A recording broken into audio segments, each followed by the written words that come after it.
Let us talk a bit about your concept of live streams. How do you see the web going to develop? It seems to me that what happens first is clarity. The web community will increasingly come to see, I think is beginning to come to see. There are two basic ways to arrange data, either in space or in time.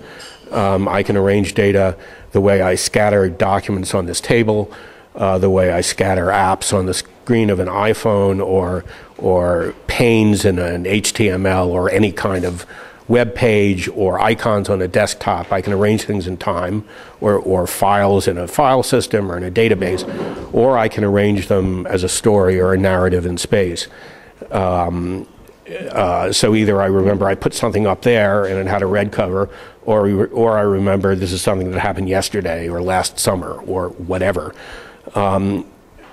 We, of course, have been strong advocates of narrative information, live streams, which the work we did in the mid-1990s.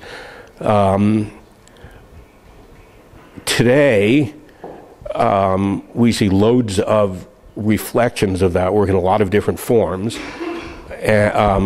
Some of them just reflections of the interface that we designed, which I think was also important. The idea of an interface that showed a picture in depth rather than flat on the screen. That was important, but we're also seeing all sorts of feeds, time-organized data. Some people call it live streams explicitly. The term activity streams has been in some cases deliberately substituted for live streams as maybe broader event streams. The Facebook wall, Twitter, we're seeing more and more time-organized information. So I think, first of all, we're going to see the web community have a clearer view of this. It's not that a blog is one kind of time-organized data. The first, as far as we know, the first blog on the internet was built on top of live streams at Yale, our system. It's not just that the blog is one kind of time-organized data, and the Facebook wall is another kind, and Twitter is another kind, and email is another kind, and a feed is another, and so forth. These are all variations on one theme. And likewise, information spread over space, whether it's the PlayStation or the Xbox showing me a screen, or it's my laptop, or it's my cell phone, or it's my website. There are information organized in space, and there are certain principles that apply, help me to orient myself in that space, perhaps make it possible for there to be a single surface that extends from my iPhone to another smartphone to my BlackBerry and so forth. But I think the web is going to see there are these two major ways to do it. First of all, there's this way and there's that way. There's space and then there's time. Having done that, I think there are going to be some serious discussions of unification. Time-based narrative communication is the obvious format for messaging, for communication of all kinds. I think the first thing the public will demand is a unification of parallel communication forms and formats. It's just not acceptable that I'm getting email and reading it in one application, and I'm also getting text messages, and I'm also getting Facebook communications, and I'm also getting tweets, and I'm also getting voicemails, and maybe instant messenger and stuff like this. These are all just communications from someone to me. I may be part of a large group, I may be the only target, but I want to see all of my communications in one place.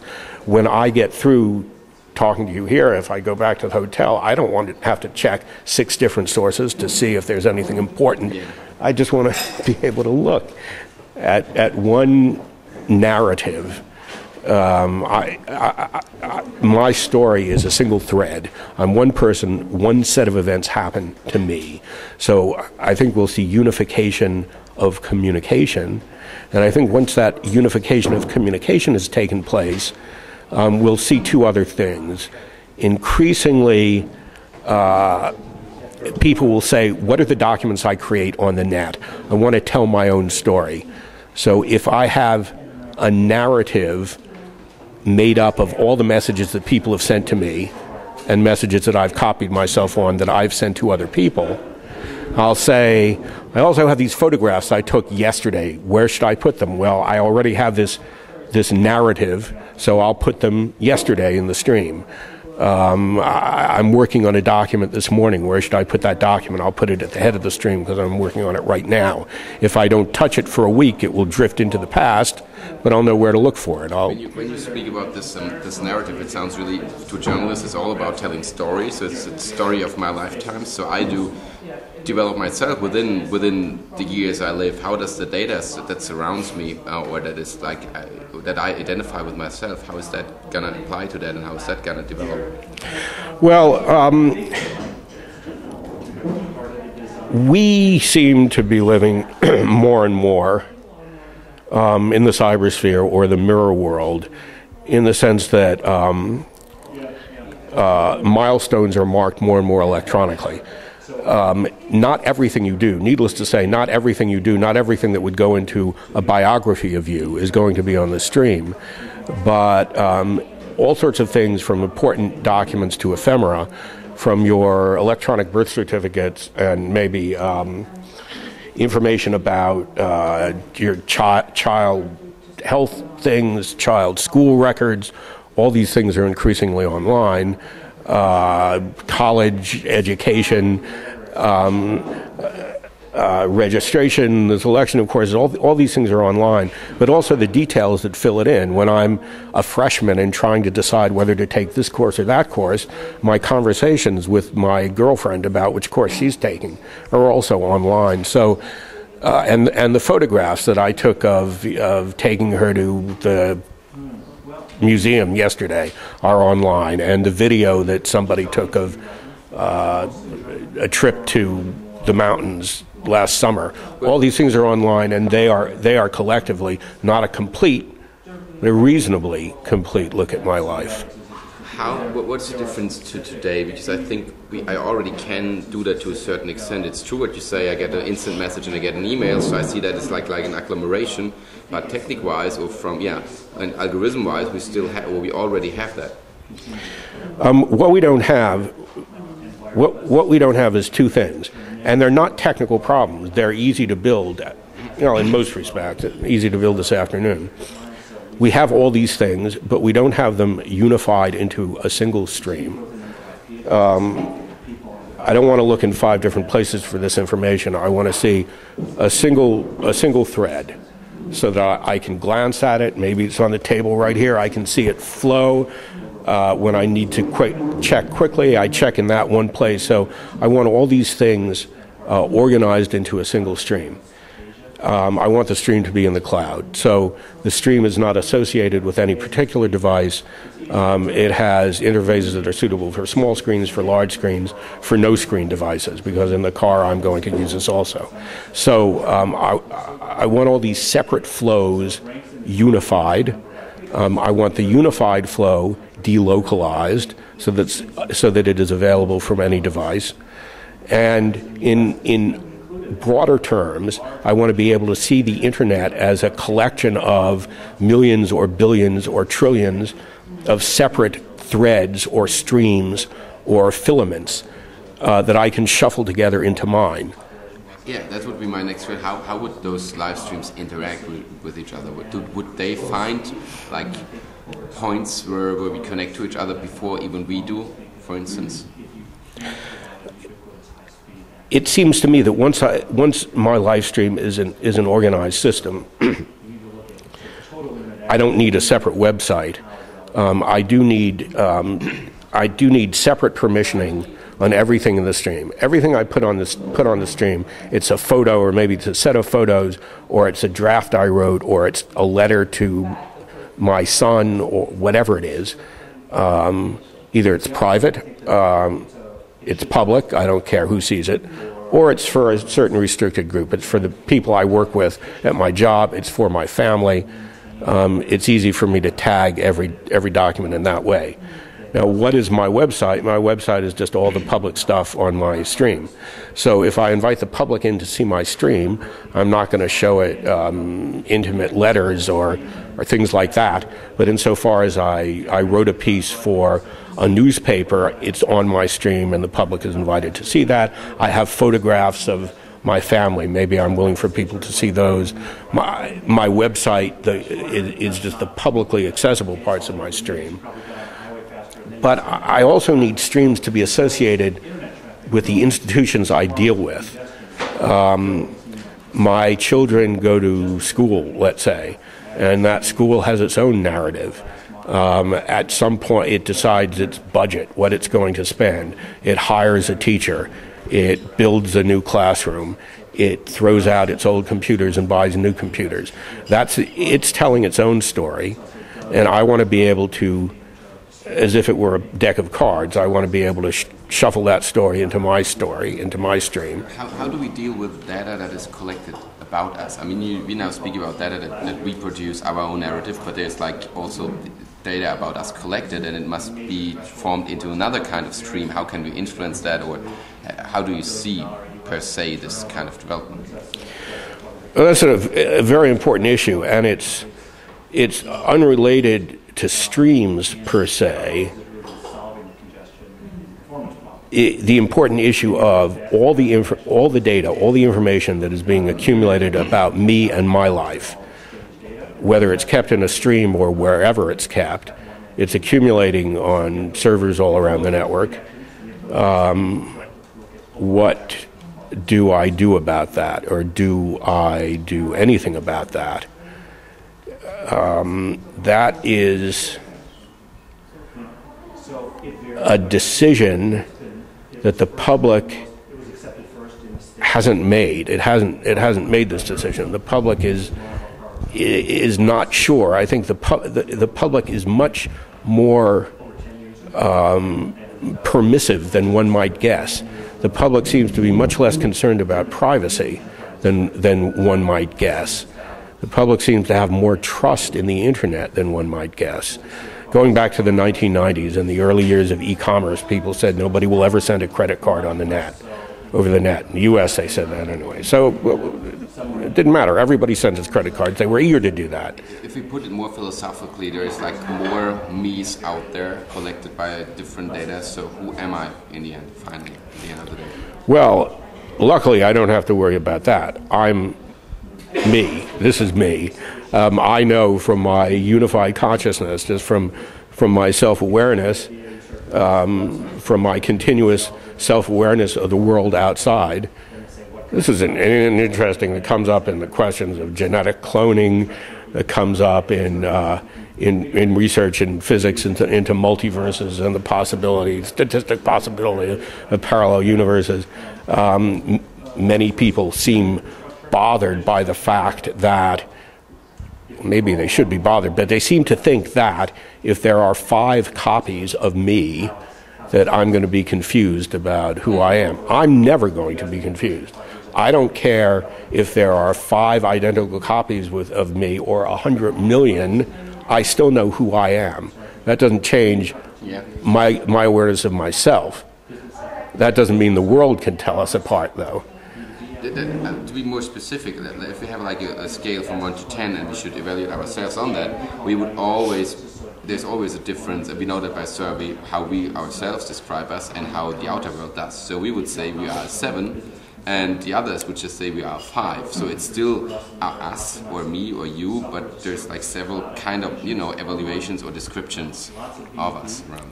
I think that's one of the important things about the live stream model, which is that I need to be able to tell my own story, leave a record of my own life day by day as I understand it and as I live it. Now, I may not be honest, I may be psychotic, and I may not understand what I'm doing. There may be alternate versions. But to begin with, every person has the right to speak. Every person has the right to tell his own story. And ordinarily, that's the story we'll believe. Other people may testify in other senses, but we begin with my telling my story in as complete and a connected way as I can in the cybersphere or the mirror world, and leaving it to my children when I die, or to my grandchildren. Your story is, in a sense, your most valuable piece of property, the thing you own, the thing that belongs to you, the thing that expresses not just who you are physically, but who you are as an intellectual and spiritual unit. So I think it is an important and a liberating possibility to have a way in which a widely recognized and understood way in which I can tell my story. My version is recorded. We speak about time and space. These are old categories of philosophy.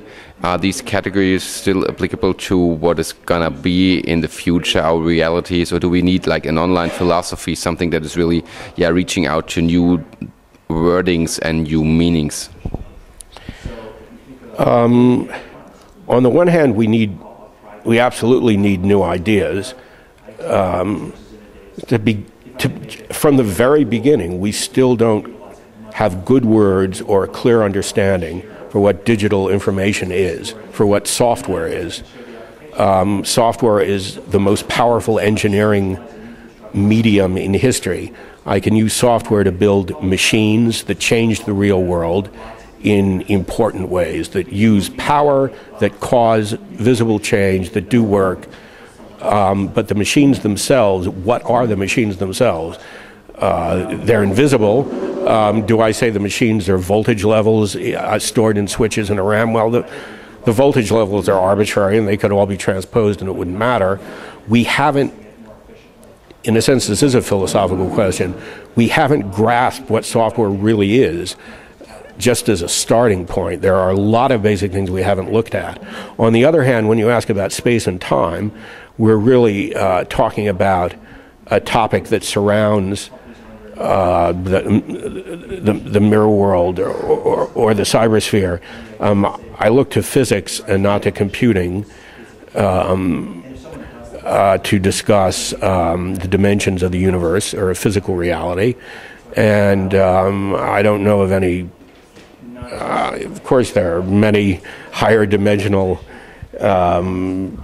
theories of the universe or the multiverse or whatever you want to call it, but they all involve space and time. I mean, we have not conceived of a different way of locating ourselves in the space-time continuum. So I don't think space or time will ever be obsolete. I think they will continue to be the orthogonal bases of our existence as physical entities. And after all, even our minds are physical entities, and our software has to exist in physical form somehow or other. Maybe it's not really the voltage levels, maybe it's zeros and ones written on a piece of paper or magnetic impulses, but somehow it occupies the physical world.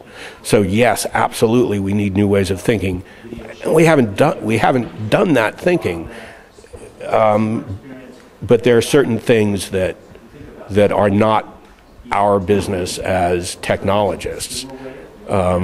I think too many technologists, too many scientists in too many fields are not just intellectually aggressive, but want to be omnipotent and stretch their own field. I mean, the idea that something is just like software has been tremendously destructive to philosophy of mind and cognitive science. The idea that the mind is just like software was a tremendously attractive metaphor when it emerged in the 50s and 60s and 70s. It is a bad metaphor, and I think it's done a lot of damage. We see in physics today the increasing attraction of an information-based model of the universe, in which what is important is not the physical substance, but the information content, so to speak, of a physical body. I think that may do. I'm not a physicist, but if I were a physicist, I would be worried. But I wouldn't want to get into this fad.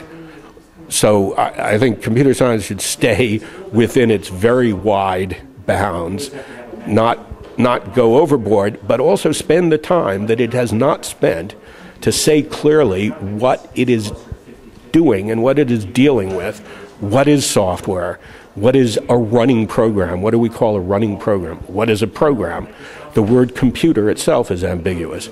Does a computer mean processor and memory? Some people use it to mean that. On the other hand, people point to their laptops and say this is a computer. So that computer is processor and memory, and it's also a display device. It's a screen, and it's a keyboard, and it's probably a CD drive and some other kind of hard drive. So is a computer a processor and memory and a lot of other devices, or what is it? All of these words taken from other fields, we have not sufficiently defined. And it's not just a question of what words we use, it's a question of, are we clear in our own minds? Are we clear about what software is? I don't think we are. I think the field needs to think more carefully about basic things. I think it will.